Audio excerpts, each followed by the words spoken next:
Hello everybody and welcome back to Coffee Breaks with Cece here on the Experience Shifts channel. Every week I pick a topic and I write a little blog post on it. You can find the link down here below. And then I also make these videos to just summarize it all for you guys. And in case you are more of a watcher than a reader, then this is a great, way for you to digest that information. So, however, this week I have a question for you. Have you ever felt like a fraud? I know I have so many times, landing a job or, passing an exam, getting into a school where you're like, did I really get in? What's going on? No. They must be mistaking. I don't deserve to be here.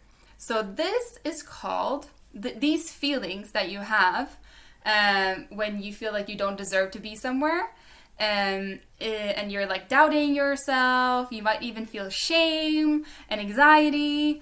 I'm saying all these things with a smile on my face, but it's not. It's very horrible feelings to have. But this actually has a name, and it's called Impostor Syndrome. And this is really common in the career world. And it's actually 70% of the world's population has sometimes, felt this in their life. So it's super common. If you have these emotions, you are not alone. Definitely not alone. But this is something that we don't really talk about because a lot of people just fake it till you make it and don't, mention that they have these feelings. So that's why it might not be so well known. But I wanted to talk to you about how you can, instead of living like an imposter life, you can have like imposter moments. So how, just talk about how we can overcome this together.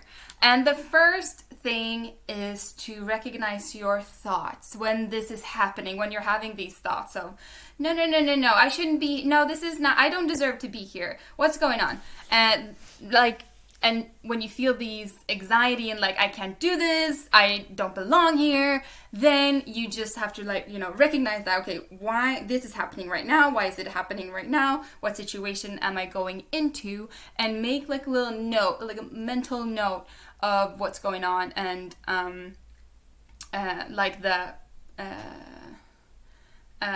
what's the word I'm looking for? The reason to the situation.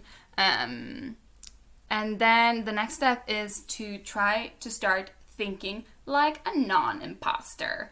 The big difference between somebody who has imposter syndrome and somebody who's not experiencing it is that non-imposter, they admit that they can't do everything and they're okay with it. While somebody who has imposter syndrome might panic when they're faced with a situation that, that they're experiencing fear, that they can't do shit, and they're like, why can't I do this? I need to figure out how to be able to do this. Well, a non-imposter is like, no, it's fine. I'll learn. So you have to rewrite your script and change how you speak to yourself, because your thoughts and what you tell yourself is going to affect your emotions. And if you feed yourself positive thoughts, then you will get positive emotions in your body.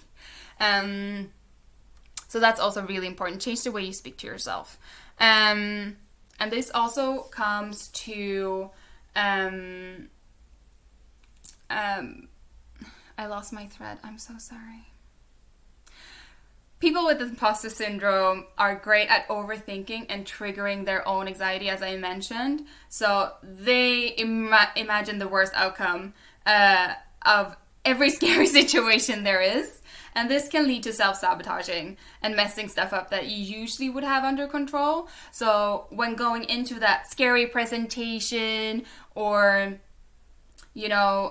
approaching that coworker that you wanted to flirt with for the past 6 months, imagine that the outcome is going to be positive and that everything's going to be fine. And if you mess up, then what's the worst thing that can happen? So try to, think of all these things and provide yourself with some good vibes, because then you're way more, or it's way more probable that you will come out of it feeling positive and having like a positive experience. And also for you to realize that it's not the whole world. The whole world won't explode in case you fail. Don't fear failure, because it won't tear you apart. You will only build courage and learn from it, which actually leads to my last point, is fake it till you make it.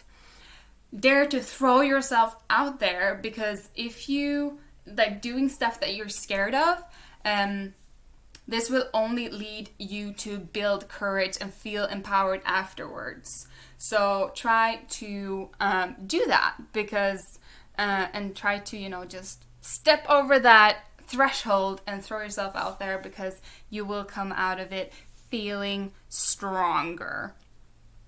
So I hope that these tips will help you and go from living an imposter life to only having imposter moments. And don't forget, you are where you are because you deserve a seat at the table.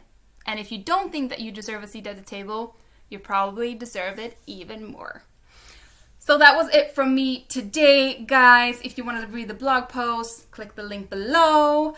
And if you haven't subscribed to the channel, please do, because then you get a notification every time we upload something new. We also have actually a really cool thought leader series going on with our learning team, Kyra and Andreo, which I really, really enjoy. If you have an interest in the future of education and future of careers, please check it out. They're doing some in-depth interviews with some real cool experts.